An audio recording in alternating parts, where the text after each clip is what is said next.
All right, everyone. It is time for Anna Cooper. This week, you'll spend this section, you'll spend 2 days on Anna Cooper's writings from Voices from the South, and then you'll spend 1 day looking at um, some sections from Ida B. Wells and a piece, really short piece, talking about the social theory of Jane Addams and her contributions to sociology, specifically in the Chicago School, which the mainstream of American sociology descended from the Chicago School of Sociology in the early 1900s. Now, I've and other scholars have made the case that really the foundation of American sociology should be rooted in Du Bois. Um, However, mainstream sociology definitely has been getting its foundations in the Chicago School, where Jane Addams actually had quite a bit of sway. She actually taught a few courses there, along with some of um, her employees or her welfare workers, or I'm not sure what they were called. Today's conversation in the lecture will focus on Anna Cooper, though, because she is, for a couple reasons. First, hers was just out of practicality sense was the easiest to find a um, good substantial body of work that covered a wide variety of areas so we could really understand how she thought about the world. Um, there's a lot that Jane Addams published.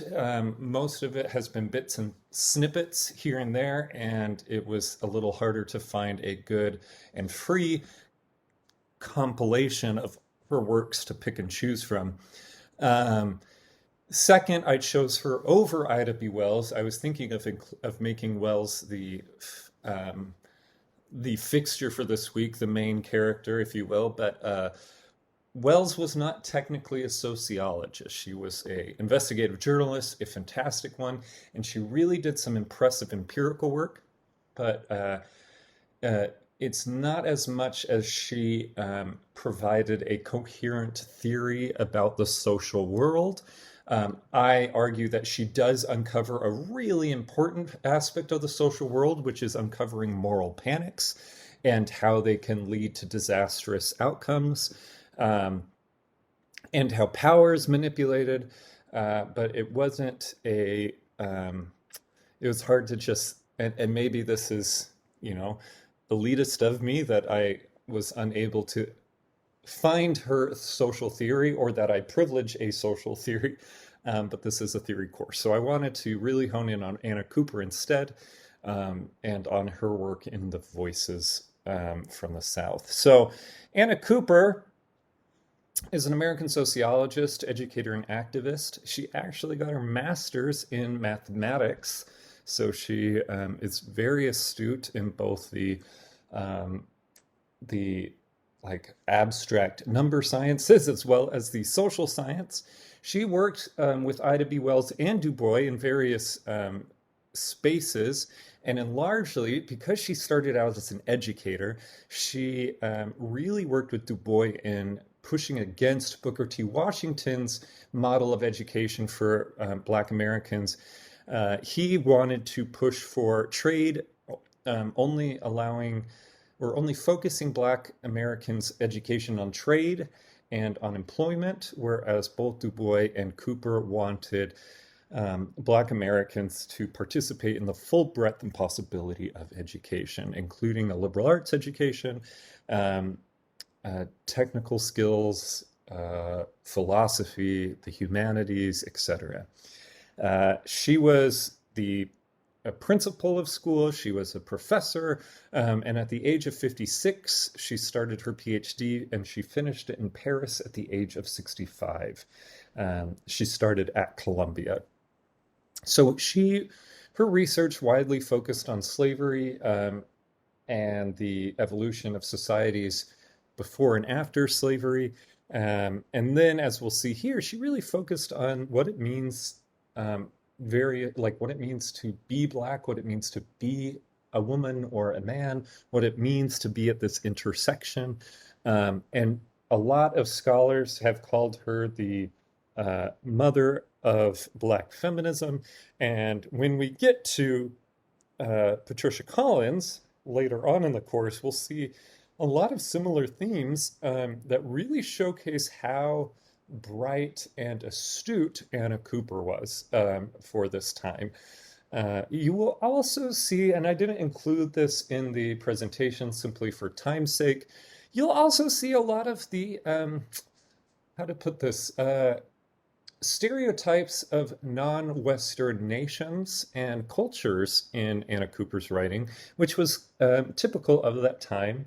I'd say that Du Bois did better than Cooper at analyzing non-American societies and non-Western societies. For instance, she saw or quote unquote Oriental women as backwards, as moral inferiors, and definitely saw the rise of Christianity as a superior, and because she believed in Christianity, the right pathway to go for society's evolution.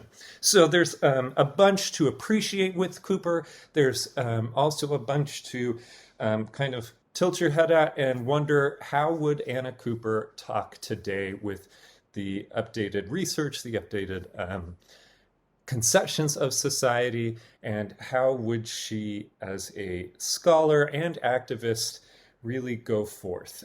It's very interesting to see her tensions of colonialism, because she really dismisses a lot of things that are happening in the East, in Asian and Middle Eastern countries, and yet she was one of the staunchest defenders of indigenous peoples in the US, and really critical of white female activism that didn't work to include and prop up the voices of Indigenous and Black Americans. So really interesting figure, really incredible woman. Let's get into what she was thinking. You'll see throughout the readings I've assigned that really a large part of the crux of her analysis is womanhood. What does it mean to be a woman? What are the roles of women? And remember that because she is coming from this deeply religious and Christian background, she sees a lot of the woman's role enmeshed with Christianity, yet still a more progressive Christianity than was seen at the time. So she saw within the US a kind of three-pronged history of the women's role. First, in what she called the Pioneer Days, where the women were mostly following around the camps. They were a burden to the group. They had to be protected, but they didn't contribute much beyond cooking. And so she saw women as largely a burden during this time. During the industrial period, she saw women as a complementary worker with men. She saw that like more of an egalitarian, but they had similar roles. Whereas in the current era, she definitely sees women as taking the reign over moral ideals. So really, she sees this as women coming to their own. They have claimed their rightful place as the queens over morality and values and education. She says that in the West, women were able to assume this role because of two factors. First, Christianity, which put forth a liberal idea that all women, regardless of rank, wealth, or culture, should be given reverence and should be appreciated, that there should not be any distinction among women, and that women had their unique roles in the church and in society. She says that previous deviations of the church's dedication towards women was based on corruptions and incongruities against the bride of Christ. Second was feudalism. So she talks about how during the feudal times, as the lord of the castle went off marauding around, fighting battles, the woman was able to claim dominion over the home. She was able to stake out a realm of influence and became the moral authority in the home. And as the marauding warrior came back to her home, she still had that dominion and was able to temper those more uh, brutalistic impulses to fight, to wage war, that were seen in men. And so for the West, these two movements or changes or social influence really changed women's role to become the moral authority. Uh, she sees this as imperative towards social progress, specifically moral social progress. So, as I just discussed, since the woman has the moral authority in the home, here's a quote that the training of children is a task for the woman or mother, and it is she who forms the man by directing the earliest impulses of his character. We also see, as we see how this then goes into society, we get an interesting look at how she views the construction of society. So she says, the atmosphere of homes is no rarer and purer and sweeter than are the mothers of these homes. A race is but a total of families. So you have a race of people is their, individual family parts. The nation is the aggregate of its homes, and as the whole is the sum of the parts, so the character of the parts will determine the characteristics of the whole. So on one hand, when we're talking about women's role, she's saying society's morality and character will depend on the morality and character of those individual households. If women are the moral authority in those households, then essentially it is up to women to determine the morality and character of the nation as a whole. So that is important to note on one hand, and on the second hand is looking at, she has this idea of what society is, and it is the aggregate of its individual family units, and it is made up of the moral ideas that are cultivated in those family units. This is different than Durkheim. Remember, Durkheim, when he talks about the sui generis reality of society, that he says the sum is greater than the whole of its parts. There is something more than just the conglomeration of individuals that comes up and is society. Whereas Cooper here is saying that society is simply the sum of its part. It is simply the collection of individual households, and the moral character of the households is what defines the moral character of the society. And so, as I just said, because the morality of society depends on the morality of the home, and the morality of the home depends on the woman's cultivation of morality, then woman is the moral authority of society. So here we have, in a reign of moral ideas, the woman is easily queen. She finds herself in presence of responsibilities which ramify through the profoundest and most varied interests of her country and race.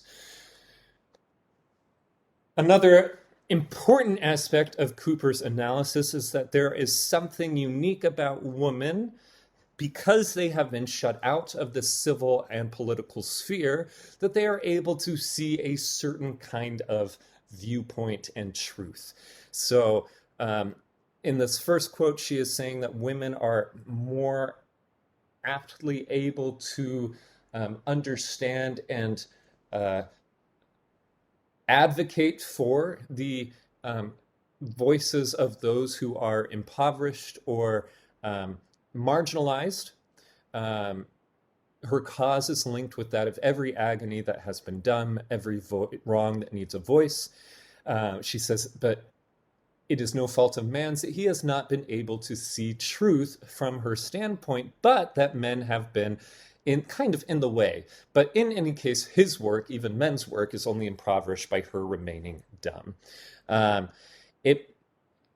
she says, it may be the woman's privilege from her peculiar coign of vantage as a quiet observer, and that women have acquired vantage ground for speaking an earnest word, and can do this country no deeper and truer, more lasting good than bending all her energies to thus broadening, humanizing, and civilizing her native land.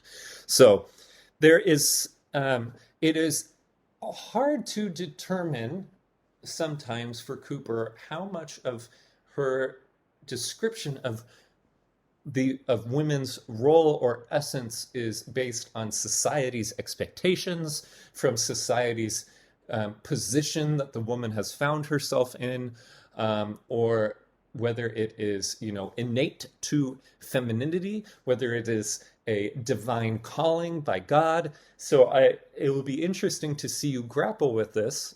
And if we could imagine that the Bible remains the same, yet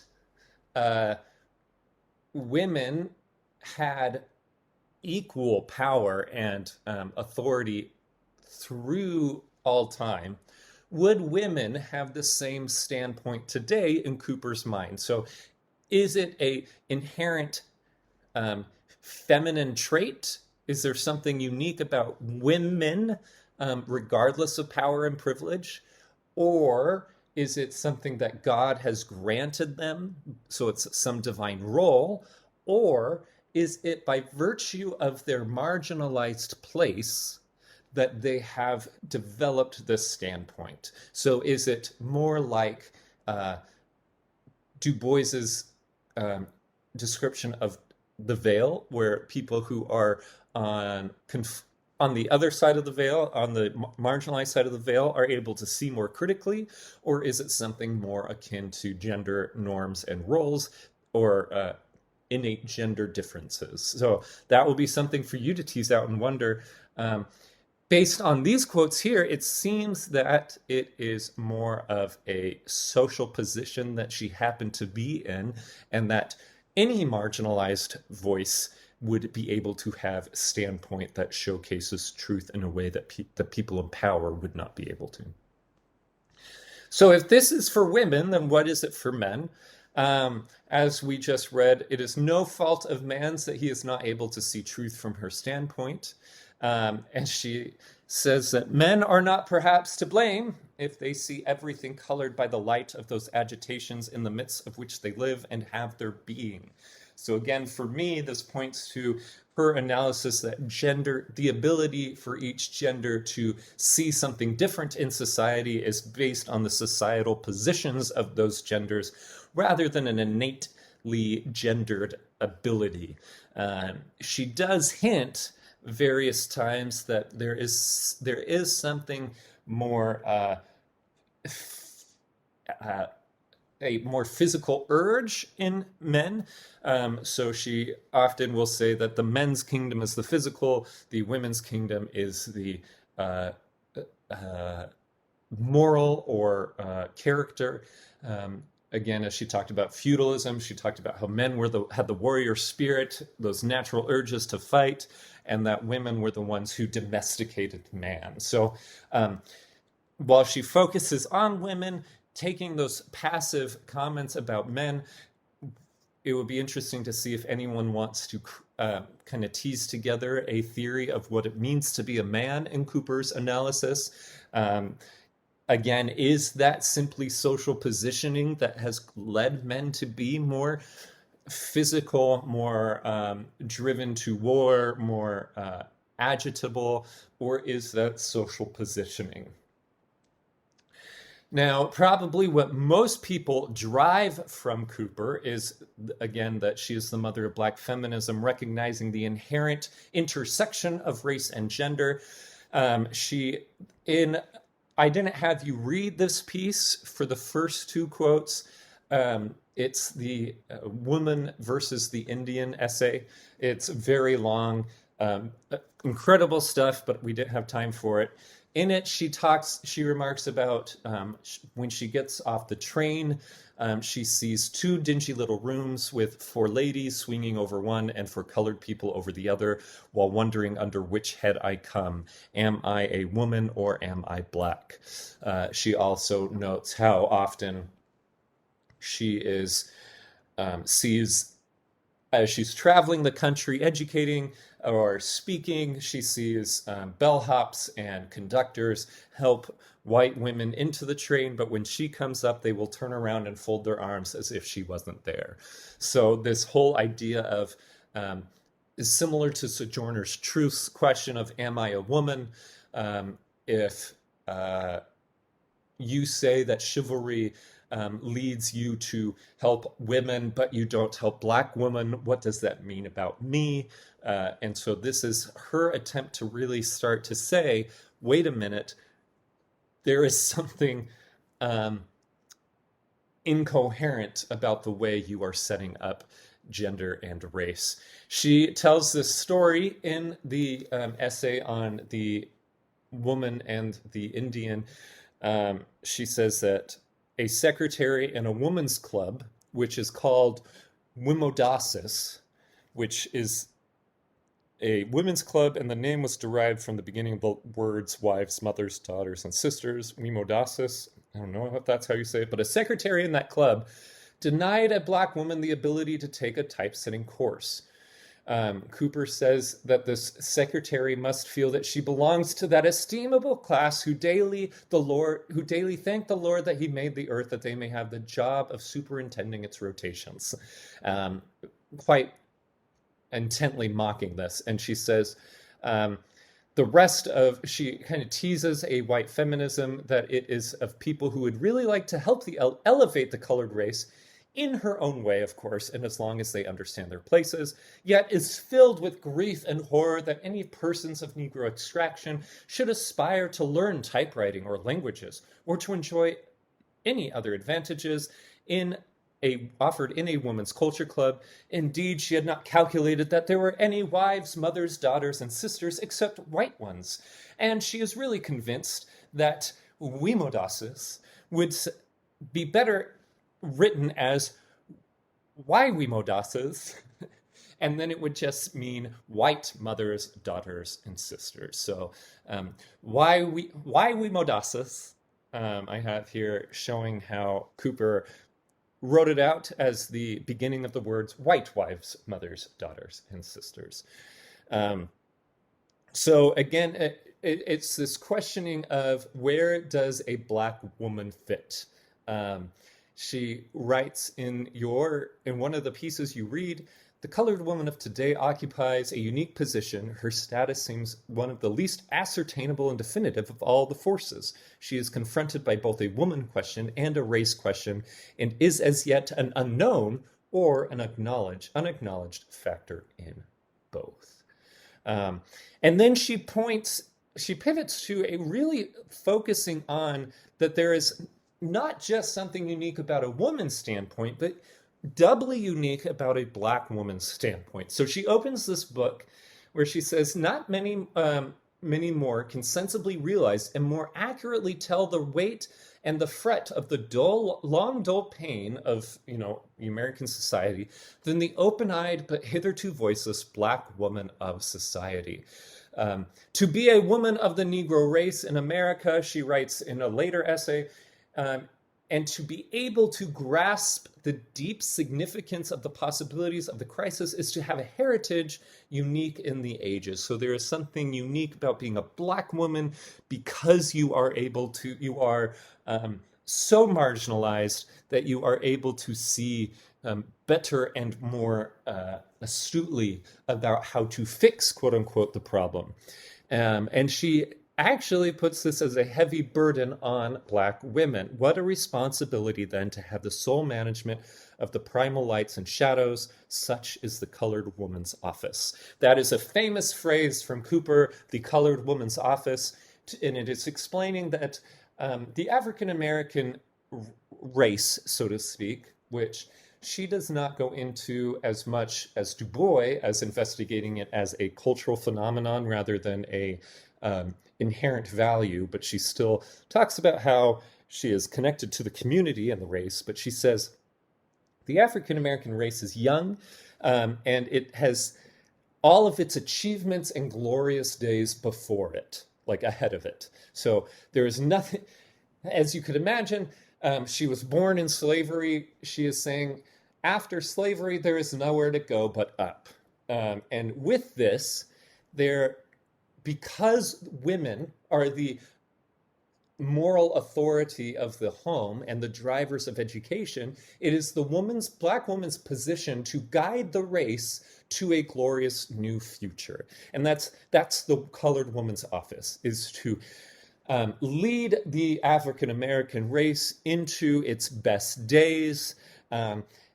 Everything is new and strange and inspiring. She stamps weal or woe on the coming history of this people, and may she see her opportunity and vindicate her high prerogative. She is constantly annoyed with white feminism. The black woman has tried to understand the Southern woman's difficulties, to put herself in her place. She had honestly weighed the apparently sincere excuse, "But you must remember that these people were once our slaves," and that other, "But civility towards the Negroes will bring us on social equality with them." Again, these are from the book, or the essay, Woman versus the Indian. And right after this quote, if you're interested in reading it, she goes through about 4 pages of a logical deconstruction of these arguments and how absurd they are. And then she writes in this next one, "Now the Southern woman was never renowned for her reasoning powers, and it is not surprising that just a little picking will make her logic fall to pieces even here." So really dismissive of the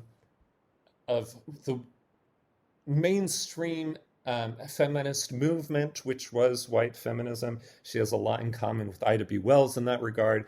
And she even quotes, "You will not find the colored woman selling her birthright for a mess of pottage."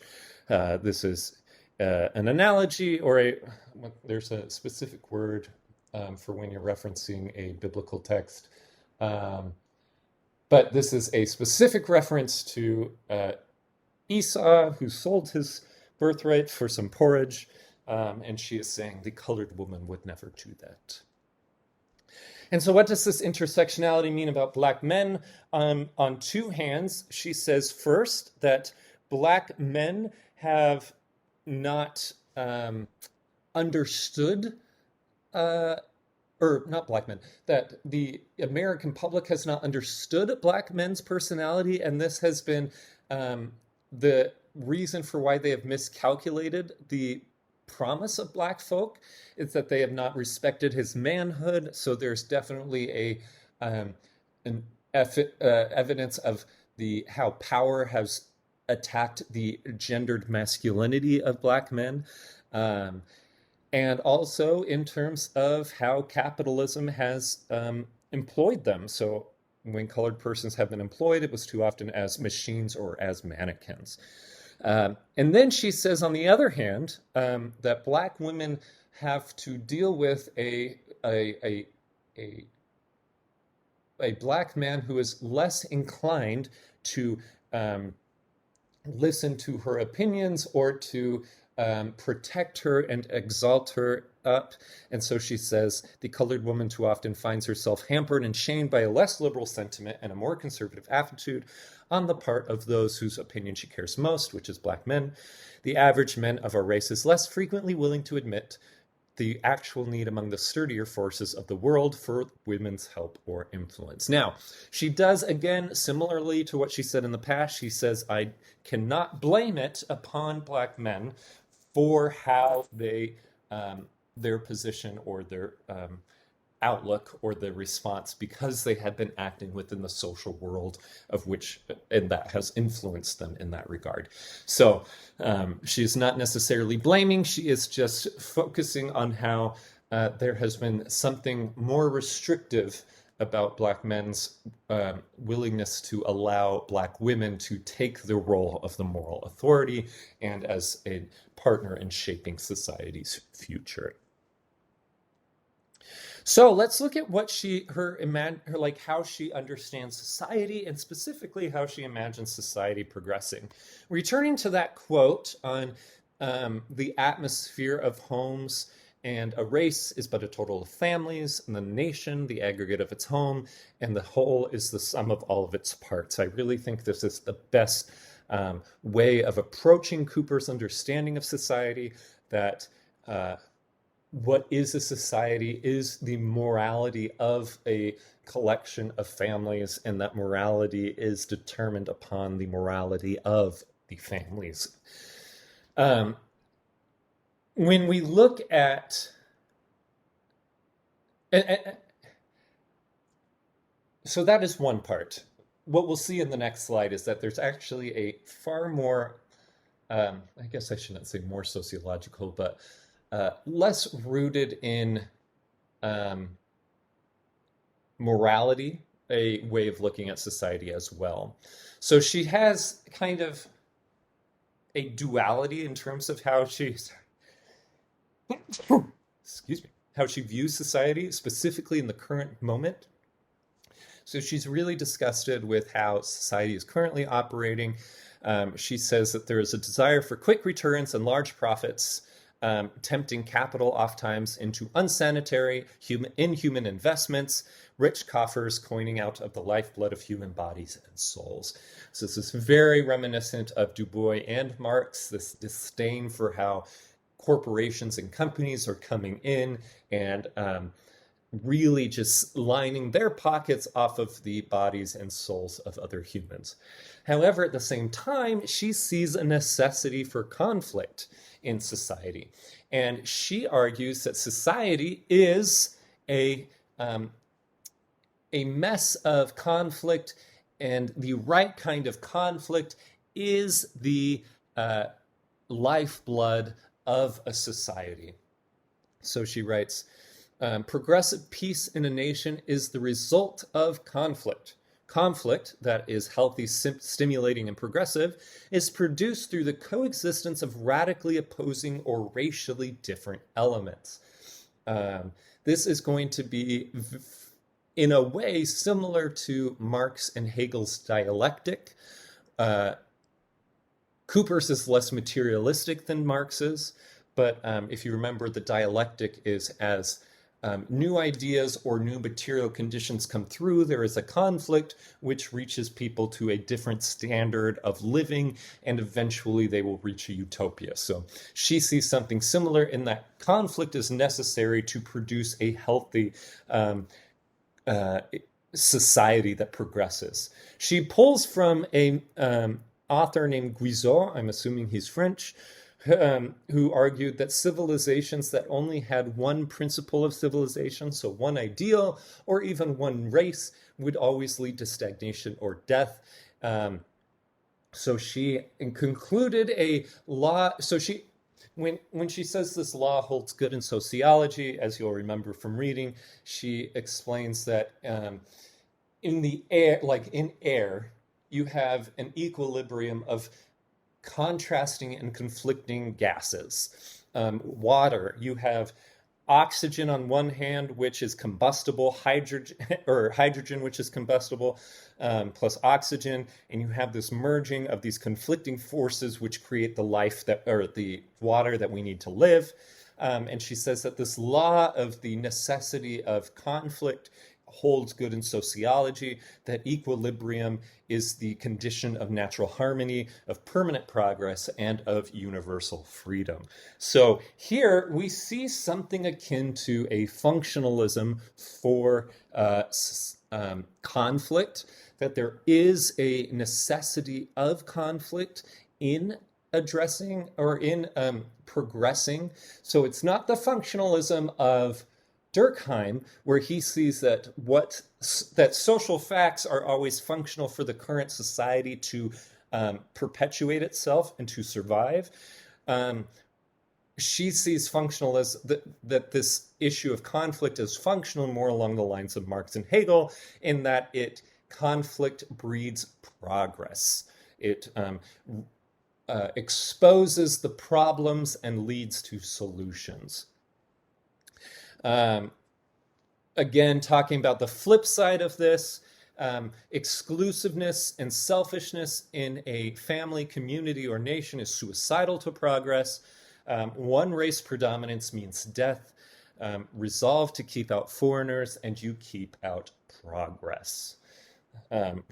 Following in on this theme, that left entirely alone, out of contact with other races and opposing ideas, a cult or a single tribe is abnormally developed, and there is unity without variety, a predominance of one tone at the expense of moderation and harmony, and finally a sameness, a monotonous dullness, which means stagnation and death. It's interesting here to compare with Durkheim, that Durkheim argues that in simple societies where there is a crystallization of some universal morality, there's a lack of variety, that there is a lack of individualism in these ones.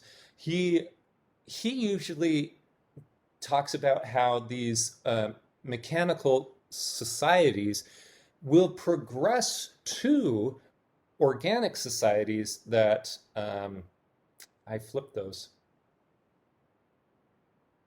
Or I have to look back. But he sees that those societies that are based in one kind of ideal will progress to a interdependent division of labor where people are doing different jobs, and then will thus develop different ideals, different norms, different individualities. Whereas for Cooper, she's saying when you have that one ideal that unites an entire society, it is so monotonous and sameness that it will lead to stagnation and that there is no progress. So there requires, in Hegel's word, an antithesis to your society in order for progress to occur. She sees America as the ideal melting pot for this, that the nation was foreordained to conflict from its incipiency. Its elements were predestined from the birth to an irrepressible clash, followed by the stable equilibrium of opposition. Exclusive possession belongs to none. The supremacism of one case, the despotism of a class, or the tyranny of an individual cannot ultimately prevail on a continent held in equilibrium by such conflicting forces. Men here will learn that a race as family may be true to itself without seeking to exterminate all others.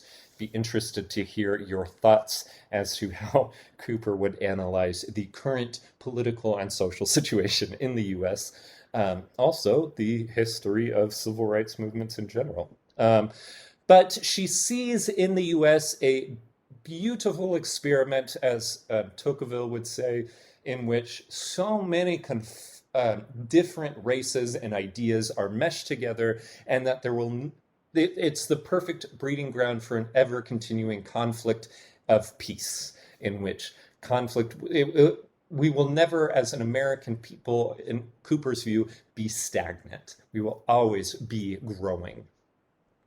So how does it breed growth? She argues that when you have these different free forces clamoring for recognition, that individual tyrannies must inevitably be chiseled down, individual bigotries worn smooth, individual prejudice either obliterated or concealed. The will of the majority must rule simply because no class, no family, no individual has their yoke on the country. So she's saying that in a way, society or the conflicting elements that breed equilibrium regulate a tendency to discriminate or to rankle power. This is, again, interesting to compare to Durkheim, who argues that society regulates our unmanageable desires that will forever increase until we go crazy, where she believes that diverse societies regulate our tendency to yearn for power or discriminate. So what are her politics? If conflict is required for society, what is our role in society's progress and equilibrium? There are two parts to this that I wanted to highlight. She writes that true progress is never made by spasms. It's always growth and time. She likens it to a seed that must germinate and then sprout. And she says in her at the conclusion of her essay on Has America a Race Problem, she answers yes. What are you going to do about it? And she says, let it alone and mind my own business. It is God's problem and he will solve it in time. What can you or I do? She doesn't leave it at that. Later on, she says, are there then no duties thought growing out of this present problem? Certainly there are. Let every element of the conflict see that it represent a positive force. So if each unit in this conflict is seeking to showcase their best selves, their best qualities, then in time, she says, the day is coming when America will ask each citizen not who your grandfather and what the color of his cuticle, but what can you do, and be ready each individual element, race, class, family, man to replay. I engage to undertake an honest man's share. So essentially, she is saying what all that you can do is stick to, she says, stand by your guns, showcase the best of you and your community, and eventually through this conflict that breeds peace and equilibrium, the prejudices, the bigotries will weed themselves out and society will progress. So with this, how do we evaluate Cooper's philosophy and social theory? I have a couple of thoughts. I will be honest. This was my first time in-depth reading Cooper. I have read snippets of her work before, but this was my first time reading Voices, and I loved it. I have so many thoughts, but I can see why people will struggle putting her analysis in different ways, so I wanted to give some potential starting points. So what is real? She has such a basis in Christianity that you might consider really basing what is real based on what God ordained. Also, you might consider this the wrong question for Cooper, because she, as you see throughout, she is very concerned with what is good or what is moral. She has a very strong moral bent to it that's grounded in a empirical study. So it's a very interesting sociology that is, I think, captured by all of the scholars of this week. So in connection with Wells and Adams, that sociology should not just be for an academic curiosity, but should be a study to find out that which is moral and just and creating a just and fair society. What is human? As I described, there is this tension that is hard to decipher between roles, divine destiny, and essence, like human essence. And it's, or tendency for vice, right? So she talks about how the men are prone to, plunder, to go and to war, and that women are supposed to manage those tendencies. She also talks at the beginning of, where was it? Here, she talks about how there's this tendency for, in the current environment at least, for people to seek large profits by exploiting other humans. She talks about that, where is it? That conflict is needed to kind of chisel out individual tyrannies, bigotries, and prejudices. And so all of these seem like they are more natural, or at least in the social environment in which he lived, they have produced to almost seem natural. I'm curious as to what you all pull out of her reading, if the tendency for vice is natural, or if it is a societal pressure. We've seen that gender roles are at the core of her analysis, and that there is some kind of racial standpoint that is connected with Du Bois' The Veil. I should mention that she was writing 10 years before Du Bois, and there's evidence that Du Bois read her work, so it's unclear how much of it he pulled from it, or how he was influenced by it. Then a couple of other things: society and societal interactions. We see that society is a realm of conflict. and that it needs conflict or will dissolve, but also that society is the moral aggregate of the moral families, right? So what is the morality of individual households will be the moral equivalent of the nation as a whole. I, for one, may disagree with this. I think I fall more into a Durkheimian camp on that side. But one of the reasons I disagree with this is largely coming from a having lived both in deep conservative America and in liberal America. I see very common, interestingly, ideals of caring for one's neighbor and being kind to one's neighbor. So a morality of uh, of like courtesy, common friendship, and taking care of each other that I don't think is bubbling up to the surface, and that there has to be something more than the morality of the nation is simply the morality of the human homes or of the individual homes, because I see a lot of times or for the majority of who I have met, I see most families have a good moral center. And it's hard to see where then the morality of the nation that we see came from if it is simply just the morality of these other individual homes. Maybe I have just been privileged to be with really good people and I'm missing the others, but it'll be interesting again to hear your thoughts on this. There's a couple elements of power, the unsavory people with wealth creating slums. She has a couple of points on the Southerner as a manipulator. I think this is from, I'm trying to remember if this is from The Woman and the Indian, but it's on page 61. She says that the Southerner has so manipulated the Northern sentiment Northern sentiment to succeed sooner or later in carrying the Southerner's point and shaping the policy of the government to suit his purposes. The Southerner has sowed his blood broadcast among them and pitted mulatto against black, blonde against free, house slave against plantation slave, even the slave of one clan against the slave of another clan, till wholly oblivious of their ability for mutual succor and defense, all became centers of myriad systems of repellent forces, having but one sentiment in common, and that their entire subjection is to that master hand. This is very comparable to what Du Bois was arguing in Black Reconstruction, but we should note that she is blaming the Southerner, rather Du Bois is blaming the capitalist. So again, that is interesting to note the difference there. And why.